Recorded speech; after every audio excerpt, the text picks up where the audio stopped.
Good afternoon, ladies and gentlemen. This webinar will be starting in about a moment or so, so we'll just give everybody the opportunity to settle in. There are a couple of people still joining the webinar, and we'll be kicking off. I'm your host for this afternoon. I'm Alan Calder, for those of you who haven't been on one of our webinars before. What we're going to be talking about today is cyber resilience, which we're encouraging people to think about as being the way in which organizations should be considering dealing with today's range of threats and challenges. Before I start talking about that, let me just make the simple point that on the internet, wherever you look, there is not security. The internet is an unpoliced, unregulated area of connection between networks, and it's full of people who have purposes other than legitimate, honest, normal, straightforward commercial and personal relationships. It's an unregulated wilderness which you might think of as being safe because you're sitting in a nice, safe office or home, but it isn't, because just like any jungle, it's a place in which wild things are already wildly active. Cybercrime, in fact, is widespread around the world.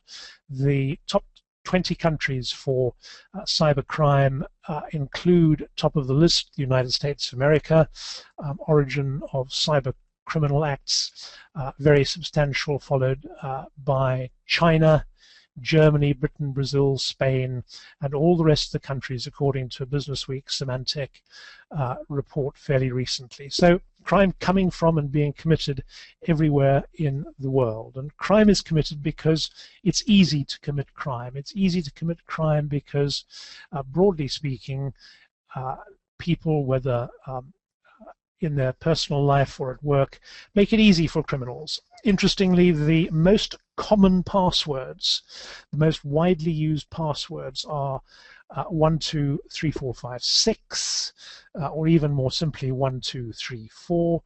Password is another happy, familiar password, as is let me in, and as a result of that, if you want to break into somebody else's system, you don't really need very complicated tools to do so. You just need to try any one of the most common half a dozen or dozen passwords. 40% of all passwords used by people across a vast range of applications appear on the top 100% password list. 71% of them appear on the top 500 list. So you don't need a very complicated dictionary to mount a complicated dictionary attack to find out what's going on. You just need to be able to take somebody's access options offline, run a bunch of passwords through their password file, and in you go. If that doesn't work, you might surf a social media site, pick up details about their birthdays. Not that difficult to do, because birthdays staggeringly form a significant part of the range of passwords selected by people, your own or somebody else's. That makes it really nice, simple, easy for people to get in. And you know, if you think that the people breaking into websites and stealing money from you are just guys with nothing better to do, that's not been the case for some time. Serious organized crime groups, according to Europol, are multi-commodity, they're polycriminal, they have extensive, diverse business interests, just like any international or global traditional business organization, except they operate outside the law. So initially automated and indiscriminate, cyber attacks start off by looking for vulnerabilities. I'll show you some of the samples of what that looks like in a minute. They become sophisticated and multi-vectored very quickly. They're commercially highly professional, and of course they're often triggered and run from outside of your jurisdiction, or indeed outside of jurisdictions from which your police force and justice system might be able to extradite somebody. Of course, we've seen incidents where it isn't, but the vast majority of practical day-to-day cybercrime is driven from places where you probably not only can't find the criminal, but if you could, you wouldn't be able to get him or her out. And a recent breaches survey, the PricewaterhouseCoopers ISBS breaches survey, identified that cybercrime losses had doubled in the previous 2 years. Criminals target a big range of commercial information: intellectual property, customer lists, business and commercial strategy, details of M&A negotiations, financial strategy, information that you're just about to release about your financial results. They're also after data assets, data at rest, like banking information, payment card details. You probably already know that you can buy payment card details, including payment card numbers and expiry date, for about £1 a piece, and you don't have to pay until you've proven that they're still valid. Personally identifiable information, PII, is widely available.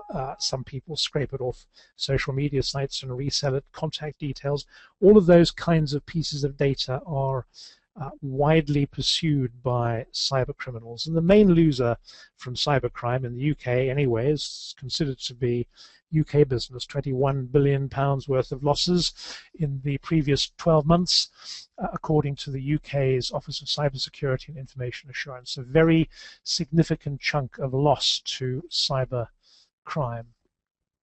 Of course, not just passwords.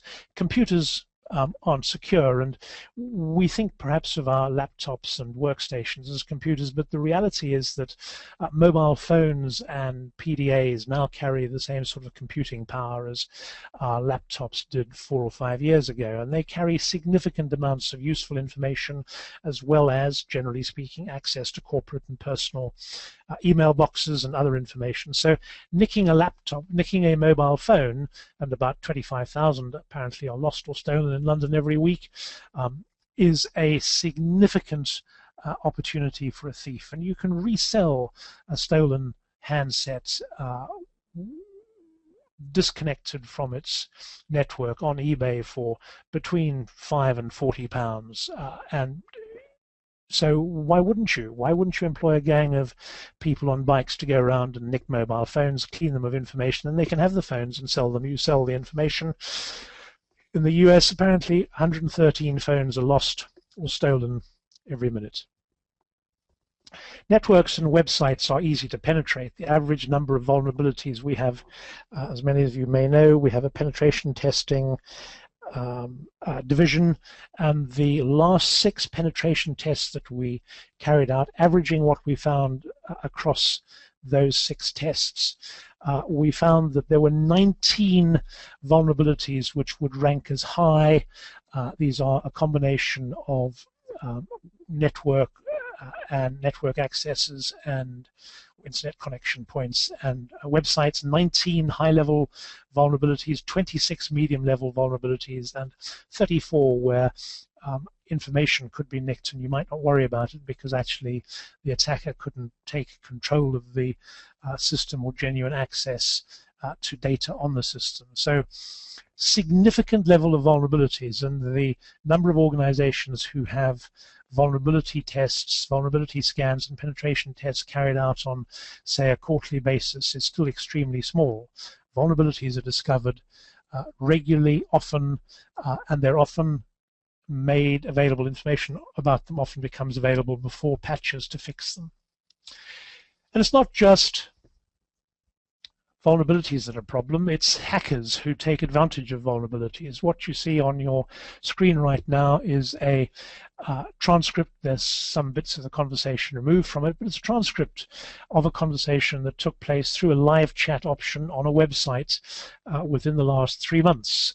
A person called Khalil logged on and said into live chat, "Hi, I'm a hacker. I've stopped your website because another competitor has paid me to take your site down, so please could you get your manager and tell them what to do. Here's my email account." And of course, getting an email account on Yahoo or Gmail or anything is pretty easy. There's no checks there, so that's nice and simple. And he'd made it offline, and then the manager came onto live chat and said, "Please tell me which is your competing company," and the hacker demonstrated remarkable absence of loyalty and said, "Well, you give me some money to open up your site and then I'll tell you the name of the other company."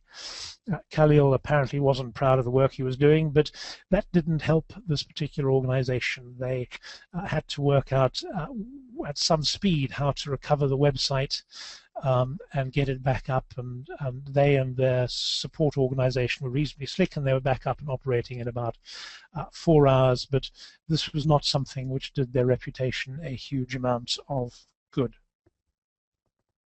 And it's not just hackers targeting your website and saying, I think I'll take it down.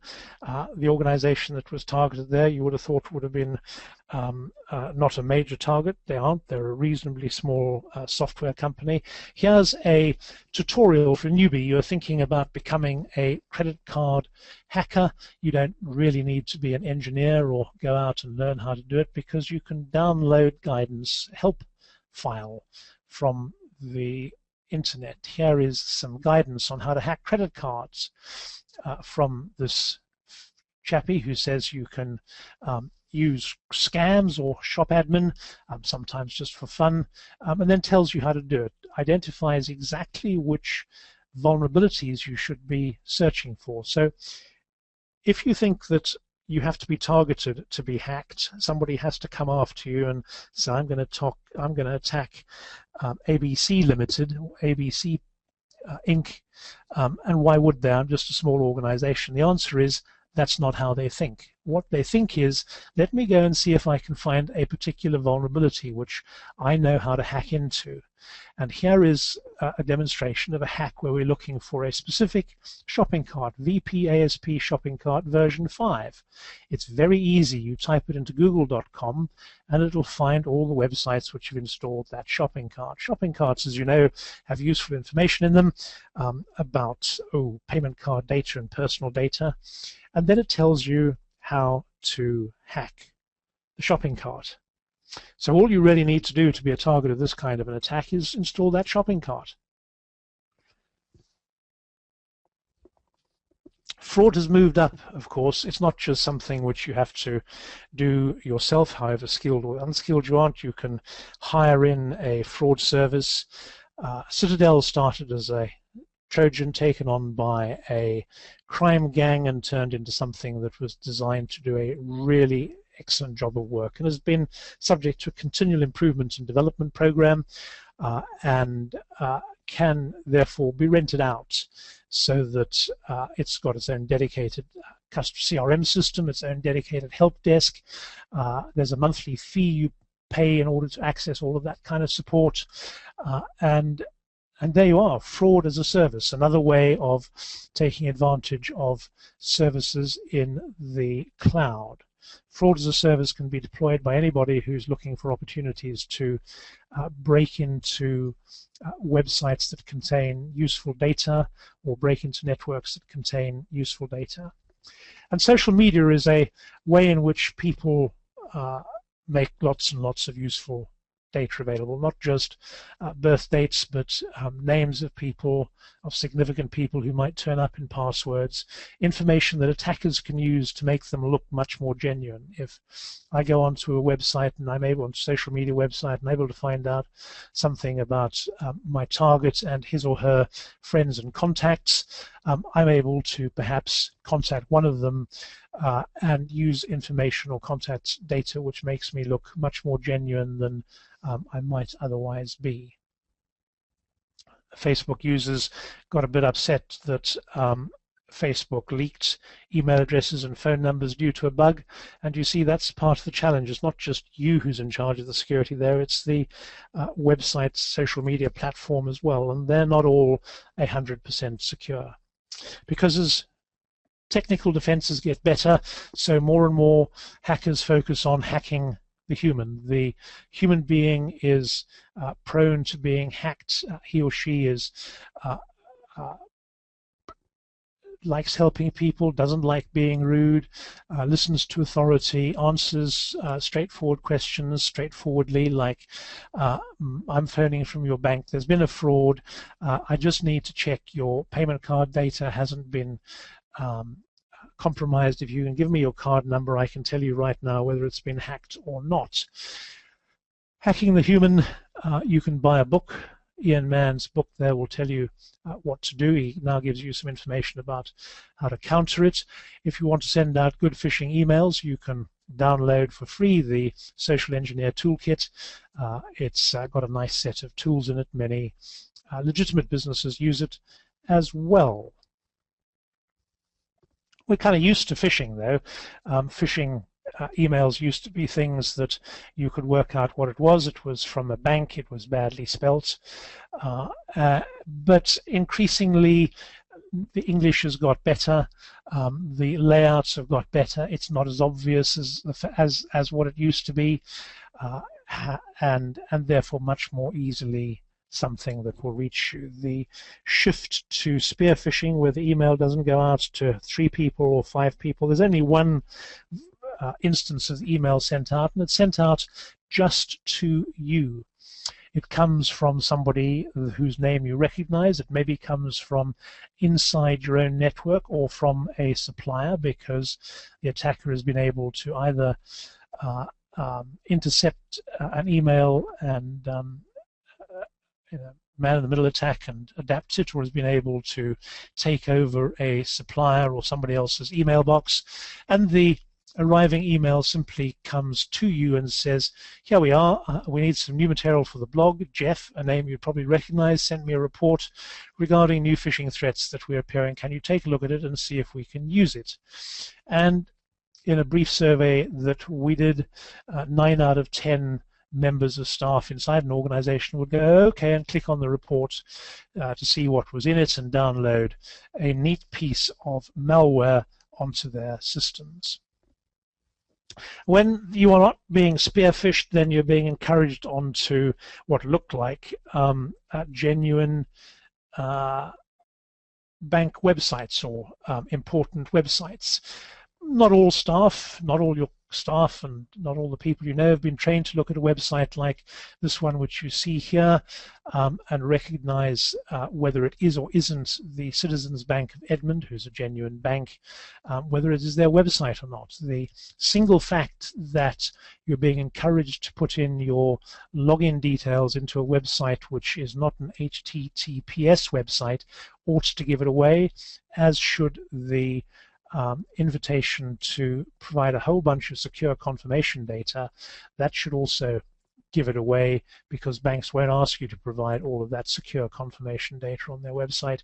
But many people don't know that, and these kind of frauds, they only have to take over the legitimate website for a couple of hours for them to be able to harvest a lot of useful data. So cyberspace is insecure. There's hacking, scanning, password recovery software, and exploit code widely available, and the top website vulnerabilities are enumerated by SANS, OWASP, and CWE. Anybody can find out what the most recent vulnerabilities are and which ones are being most regularly targeted. So why bother working it out for yourself? And then along comes the Internet of Things, where we'll put microchips into not just heart monitors, but into motor cars, into fridges, into heating systems, so that from a greater distance we can make things do what we want them to do. And that also means that hackers have got a much greater attack surface. We have much less protection. Imagine a motor car that has 4G and Wi-Fi fitted and automatic parking equipment, so that you can get out of the car and perhaps using a mobile phone from a distance park the motor car. Well, if somebody could hack that, they could hack you straight off the road at 70 miles an hour into a ditch. Imagine all the exciting possibilities the Internet of Things brings.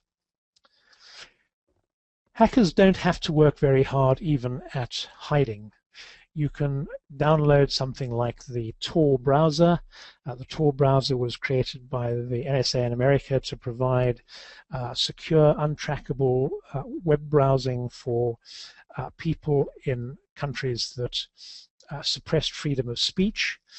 And the Tor browser, therefore, remarkably, has become fairly widely used, it's believed, by criminal organizations. You just type Tor, which stands for the onion ring browser, because it has got multiple layers of anonymity built into it, and you'll find that you can easily download it. Through Tor, you can get to what are called Darknet sites. There's a whole separate internet that you can't find through Google or Chrome or anywhere else, but when you find a website like Silk Road, and Silk Road has been taken down, but many others like it haven't, you can buy anything. You can buy heroin, you can buy guns, you can buy other drugs. And of course, you can pay for them using bitcoins, which is a form of currency which is got no issuing bank, but it does have a variable value. You can even go to a useful website like the Hacker's homepage, and the Hacker's homepage tells you here are a whole bunch of security penetration tools. There's lots of special devices for cracking online poker games, breaking into places, cheating, gambling. They have custom design services and all of those kind of good e-commerce things, a shopping cart which you can't hack, all very good information that's available to everybody. So if you thought it was just crime, of course it's not. We face a world in which increasingly military powers, led perhaps by China, think of a war as something which should be able to take place in five domains: land, sea, air, the traditional three, plus space, where we do intercontinental ballistic missiles, and cyberspace. And China has a doctrine of war without limits. If you read this book, 21st Century Chinese Cyber Warfare, you can gain a number of insights into how the Chinese approach to cyber warfare is put together, and quite a lot of coverage of various cyber attacks focused on the US, UK, and other military and commercial targets. Cyber attack, in fact, is considered in the UK and US to be a tier 1 risk because the government and military depend on cyber systems, information on which our responses to cyber attack depend are stored electronically. Our critical national infrastructure depends on computers, SCADA systems, and the like. And so international conflict is almost certainly going to include some form of cyber attack. The lower level stuff we've seen over the last 4 or 5 years includes Stuxnet in Iran, Titan Rain since 2003, cyber attacks which preceded the attack on Estonia in 2007, the cyber attack on the Georgia cyber attack in the South Ossetia War in 2008. All of them examples of what goes on when what looks like warfare is being engaged in. And sitting in between cybercrime and criminal activity are advanced persistent threats.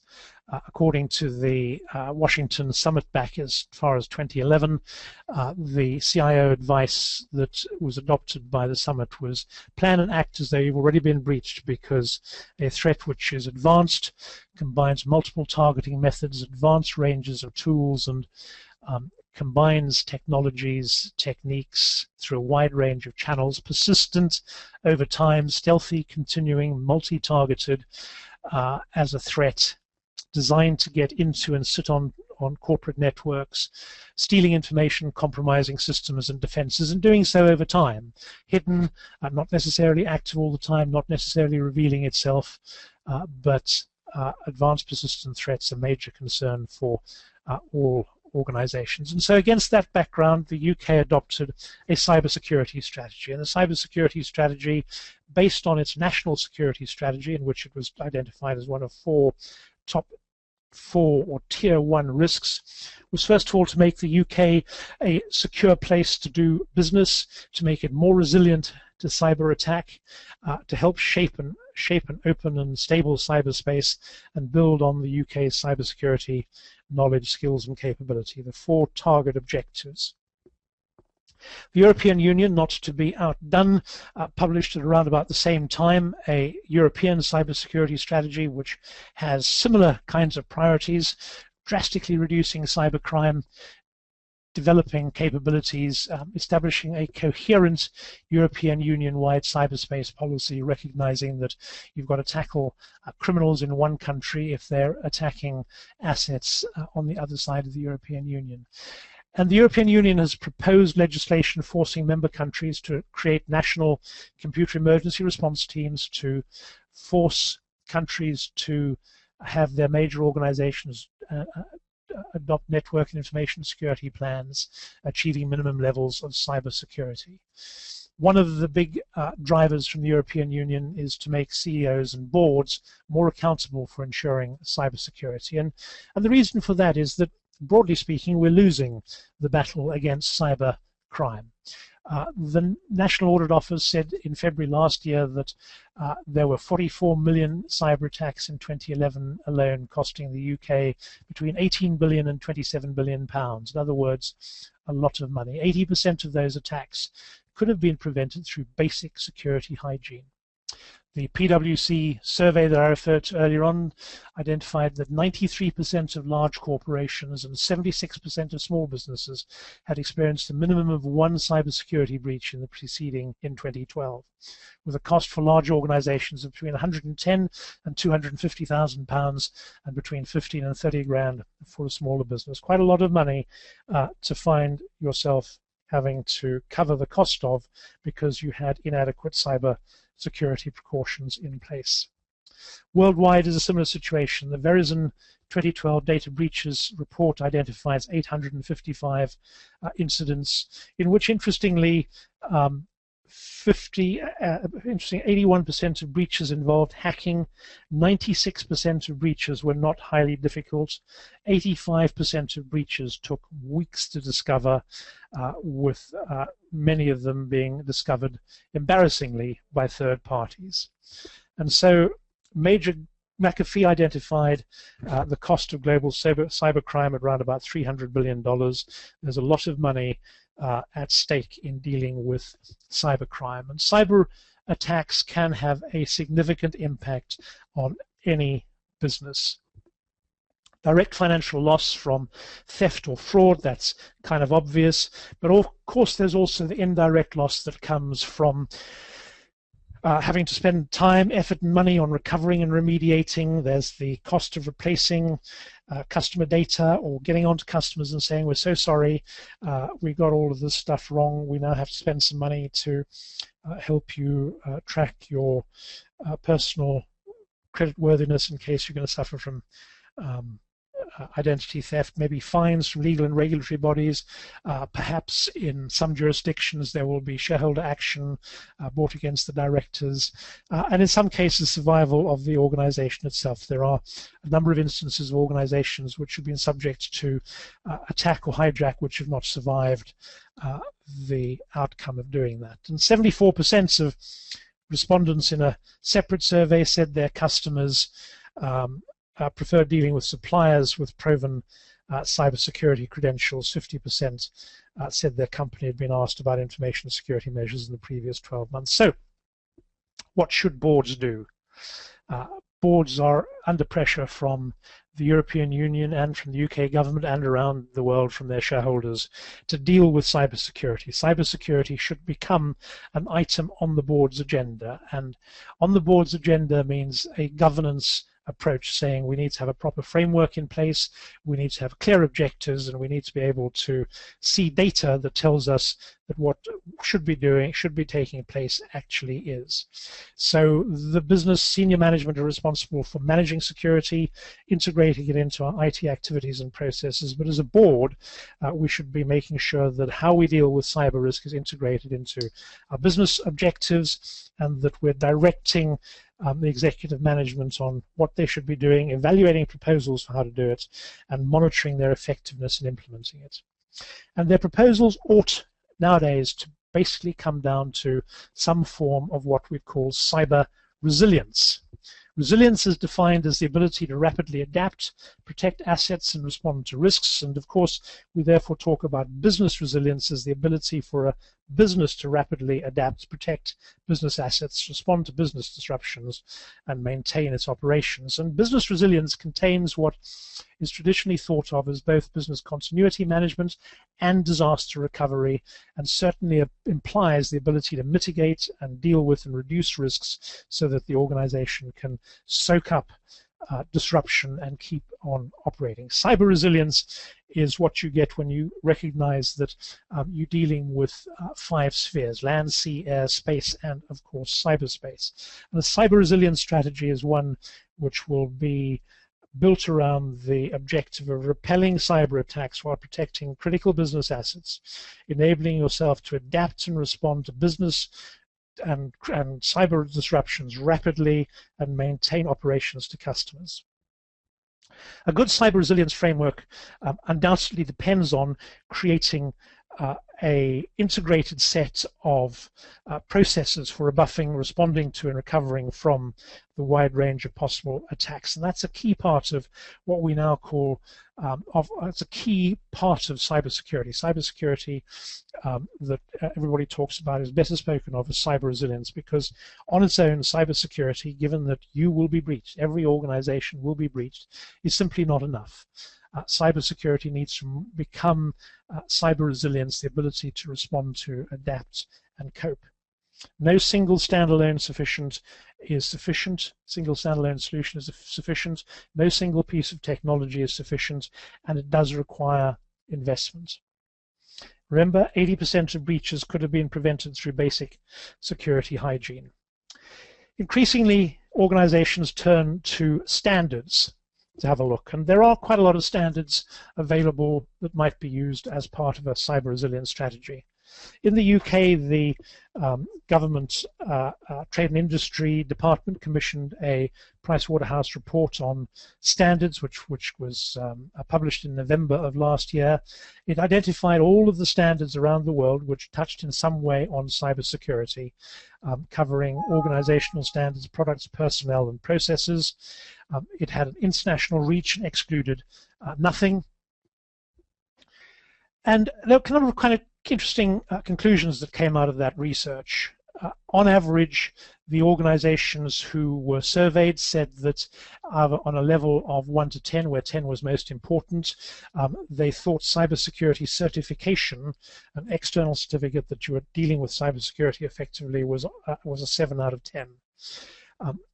52% of organizations implemented a standard to some level.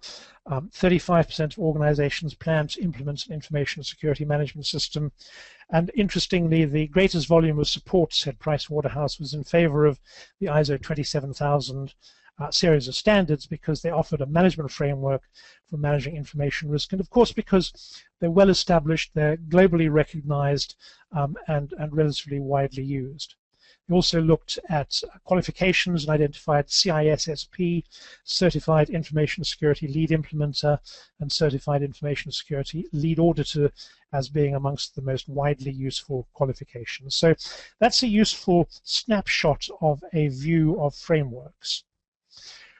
Any framework that an organization might put in place to deal with cyber resilience has got to deal not just with technology, but with people and process. And people and process are the most important bit, because if you think about it at a simplistic level, you can't deploy a firewall without someone who understands how to configure the firewall, and without a process for ensuring the firewall is configured in a way that the business is still able to access and have partners access information the business needs it to.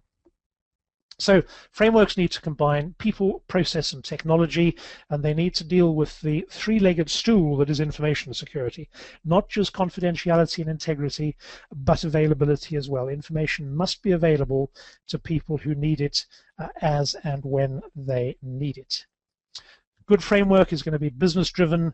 It's going to be focused on what the business requires. It's going to deal with risk, and it's going to be continually improved. ISO 27001, as was identified earlier, tends to be the most widely recognized standard, and we would see it certainly from all the work we do with clients as being increasingly taken up as the logical way internationally, the robust way internationally to address information or cybersecurity. And increasingly, organizations are doing ISO 27001 alongside the international standard for business continuity, that's ISO 22301, because it's very easy to create an integrated management system that draws on both of those standards. It's very easy to then go and get external certification on both security and continuity, in other words, resilience. And there's a kind of list of the standards if you want to read more about them. There's some links that take you to information about them. But whether you go and look at the standards or not, most organizations should be thinking about adopting what we would call a 7-step cyber resilience strategy. And the starting point is a risk assessment. What are the significant risks to the organization? What are the significant assets and processes on which the organization depends? Major data assets, major hardware, software assets, and those will almost certainly be the assets that support or on which your key business processes depend. Starting point is therefore to say, what's the impact on the business if these processes are disrupted, if these assets are not available to us? And a business impact analysis shouldn't look just, in this case, at flood, although across the UK that's quite a big issue right now. Shouldn't look at extreme weather, fire, should also look at cyber attack, should look at advanced persistent threats, should look at attack by hackers employed by commercial competitors, all of those kind of things. What is the impact on the organization if we lose them? How long can we have each process down for? What arrangements do we put in place to repair as fast as possible? Second step is to secure the cyber perimeter. And we would say that's the fixed and mobile perimeter. Very porous. You need to make sure that wherever people are, the perimeter itself is going to be secure. Then select controls, and there are a number of places you could select appropriate controls from. They might come from ISO 27001 Annex A, there could be PCI controls, there could be a mix of those, or there might be the 20 critical security controls developed originally for critical national infrastructure organizations, but relevant for most organizations. Select and implement controls. Then, maybe even alongside, train staff. And this is not just about making sure that you've got appropriate cybersecurity competences inside the organization, people who in the IT and security organization have the breadth of skills necessary to manage and support information security, but also awareness training across the whole of the organization, so people know how to respond to social engineering attacks, they know how to respond to phishing attacks, all of those kind of things. You're going to be breached, so you need a security incident response plan. Develop and test it, make sure it works. Make sure that your capability to return to operation, your RTO capability is tested, that for your key processes, if you have to have it back up and running in an hour, you can actually get it back up and running for the wide range of possible attacks. And of course, develop and test your disaster recovery facilities, bearing in mind that they want to be some serious distance away from where your main operations are. If, as in the Thames Valley right now, you're flooded, having a disaster recovery capability on the same floodplain isn't exactly going to be useful. Draw on best practice. There's a good collection of international standards that you can draw on to help pull together what you're doing. The most important, though, is securing the cyber perimeter, locking down server and device configurations, running regular, at least quarterly, vulnerability and vulnerability scans on networks and websites, carrying out penetration tests both externally and internally on devices inside the network. Thinking hard about mobile device encryption, so laptop, USB stick encryption, those kind of things should be basic. They shouldn't even be things that require a lot of thought. Central policy control for bring your own device, central thing to do, mobile VPNs, all of those should be just basic. You need to encrypt data at rest and in transit. ISO 27032 guidelines for cybersecurity, quite useful. As you can see, the 20 security controls developed by SANS covers, for those of you for whom security controls are things you're familiar with, covers all of the key areas that you'd want to be selecting and deploying controls for. And incident management should be part of an escalation process to invoking a full business continuity plan. Should enable you to detect cybersecurity incidents, to escalate cybersecurity incidents, to be able to get up to full invocation of the business continuity plan, and should have continual improvement and testing going on to make sure they work for you.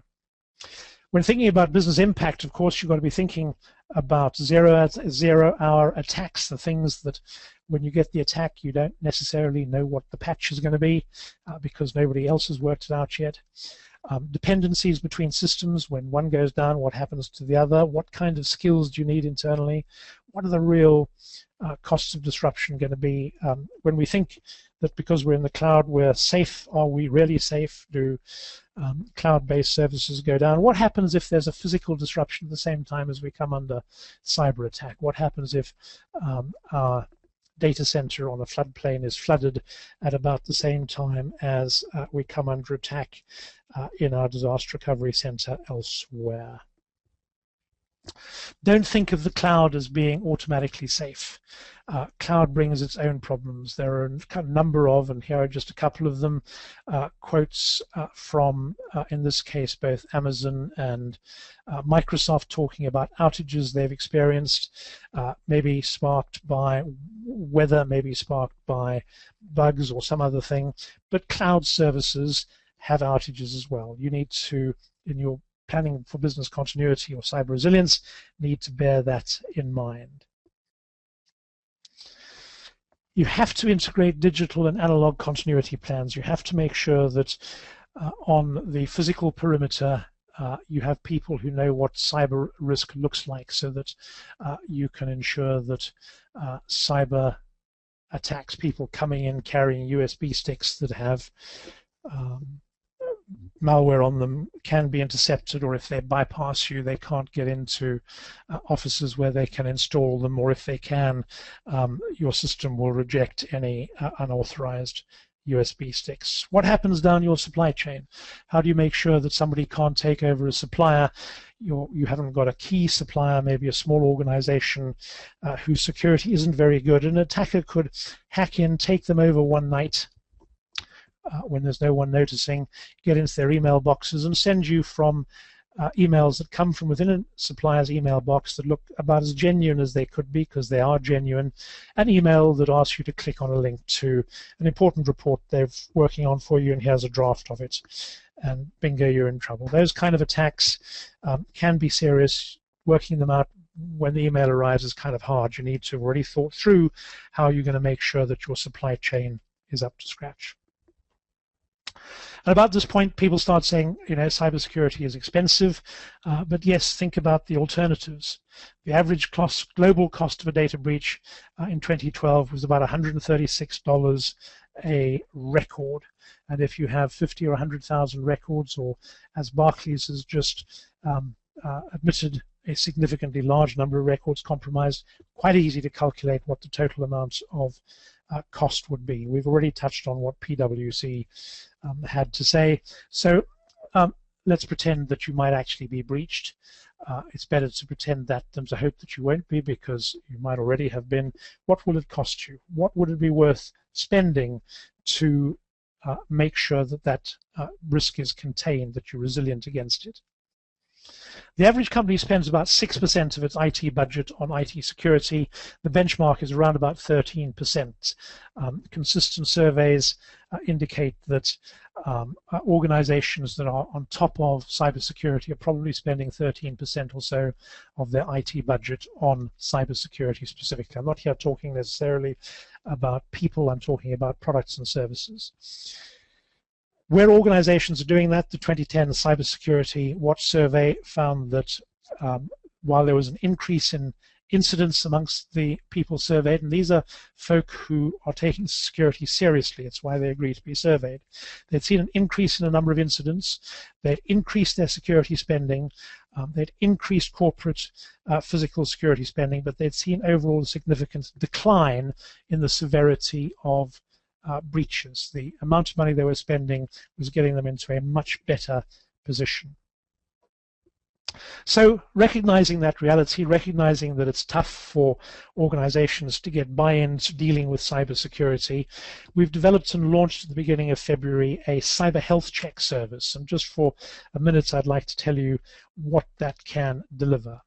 It's a simple 2-day basic cyber health check. It can be carried out on-site and remotely. It combines a number of issues, a number of elements, but the steps it goes through is what we call identify, audit, analyze, and then recommend. We identify first the likelihood of key risks. We look at impact and likelihood of key risks on your organization, having first identified with you what you think of as being your key digital assets, the key processes that those assets support, what your key cyber risks are and how significant they are, where your stance is on risk. Are you cautious? Are you aggressive? Relatively simply, because that'll affect what kind of impact and likelihood combination makes sense to your business. And then legal, regulatory, and contractual issues such as data protection or privacy regulation, which impose specific requirements on organizations as well. We then ask you what you think you've got in place to deal with those, what your planned response is in terms of policy, process, technology, people, what your in-house competences are around delivering a level of security that as a board or management team you'd be satisfied with, and what the business requirements around information security management are. What from a business perspective makes information security management look good? What's your planned response? We then do an audit. Very straightforward, limited number of interviews. How effectively are your planned controls and policies deployed? And we combine that with, if we're coming on site, a wireless security scan to identify what types of wireless networks you have that you may or may not know are there.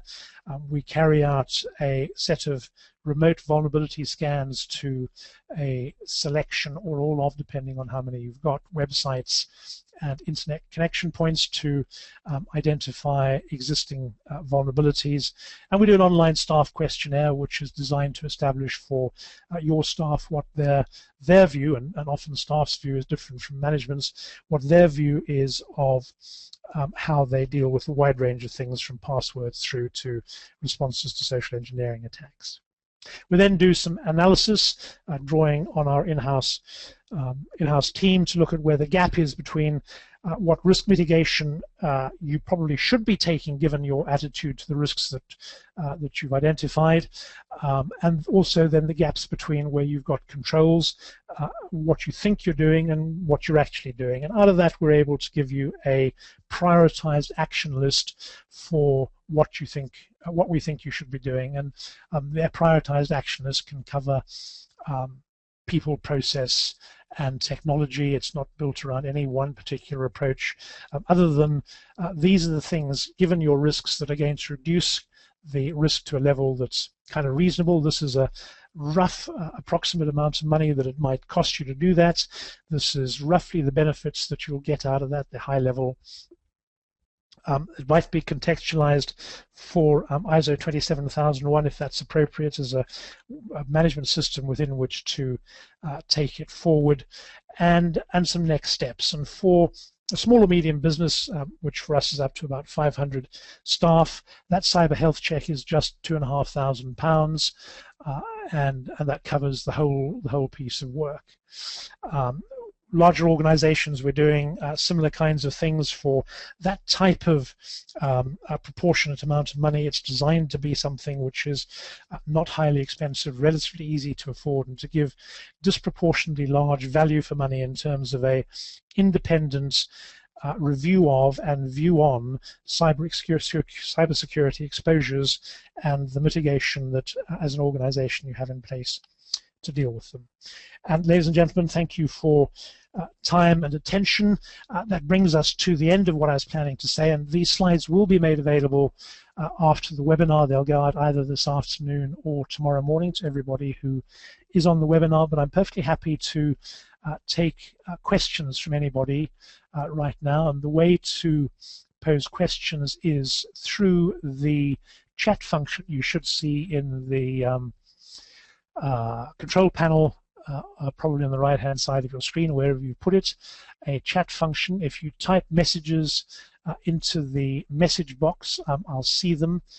They'll come to me, I'll be able to see them. And what I'll do is I'll read the question out so everybody can know what question was asked, and then I'll tell you what the answer was. So chat function, ask any questions you'd like to about any aspect of what I've been talking about, a related thing. First question was, of course, please can I have a copy of the slides, which, as I say, everybody will get that copy of the slides as they will go out in PDF form this afternoon, later this afternoon or tomorrow morning. So a couple of minutes, ladies and gentlemen, any particular questions that you want to ask? And so one question here, which is the cyber health check report appropriate for boards? Yes, is the answer. The cyber health check report is being written specifically so that it can be presented to boards or at a board meeting. We have a couple of instances where we're actually presenting the outcome directly to the board meeting because the security folk have found that a more useful way of getting the board to buy into what needs to be done. Other questions, ladies and gentlemen? You can ask anything about anything you like here.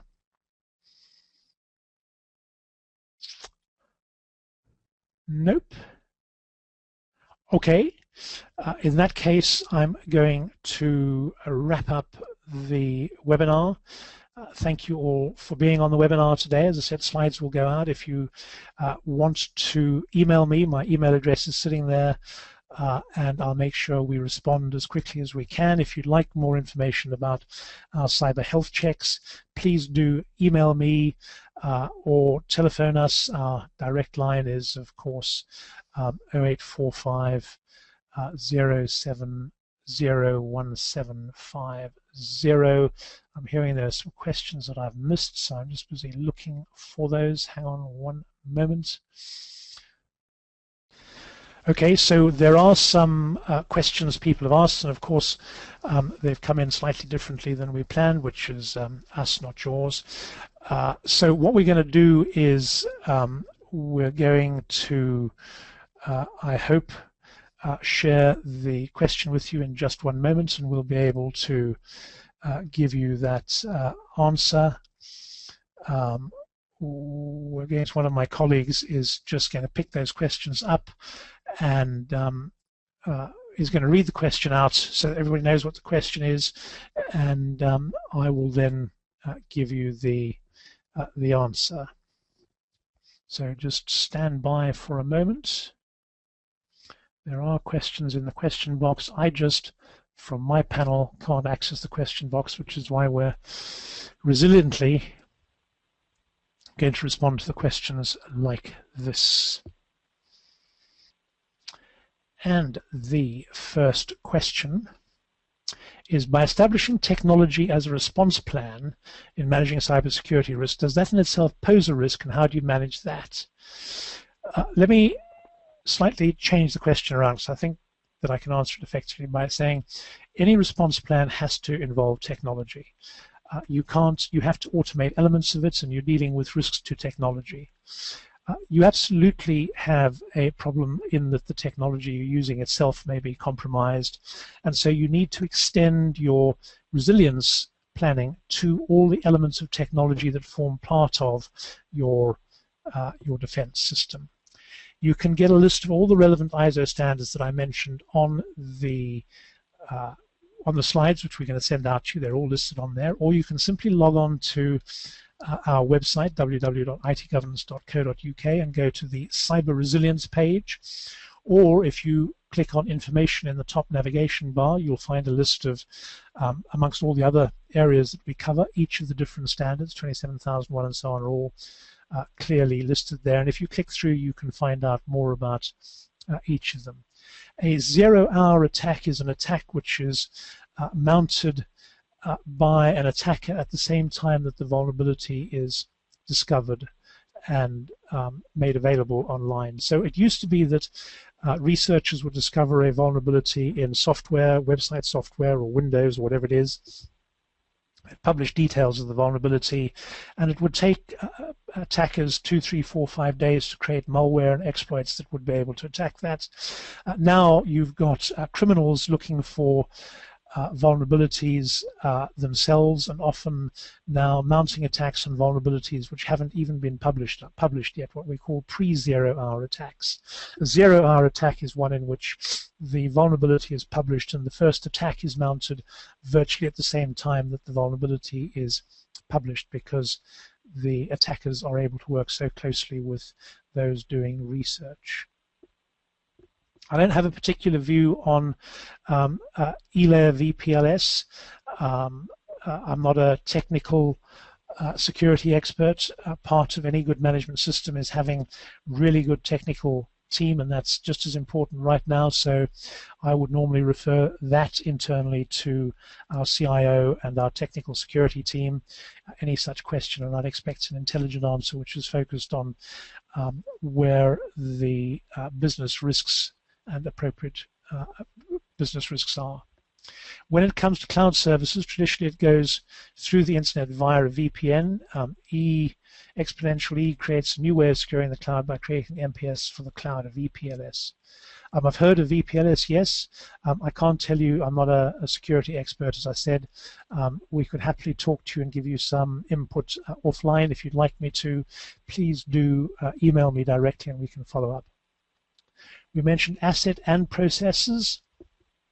The new ISO 27001 2013 suggests a non-asset-based assessment. It's a perfectly reasonable approach. It does indeed say that. What we're saying is that for a cyber health check to make sense, you don't want to just know what your risks are, you want to know what is at risk. You can't really judge the impact if you don't know what the cost will be. So it's all very well to say personal data is at risk from cyber attack, and therefore we're going to put some controls in place to deter cyber attack, but how much should you spend on those controls? We don't think it's possible to work that out without having some idea of what the damage to the organization might be if there was a successful attack, and that means putting a value on compromise of an asset. So while ISO 27001 2013 allows for you to identify controls at a very simple, what you might call a light level, without looking for assets, the reality is that you will always do a more robust risk assessment by taking into account the assets which are at risk.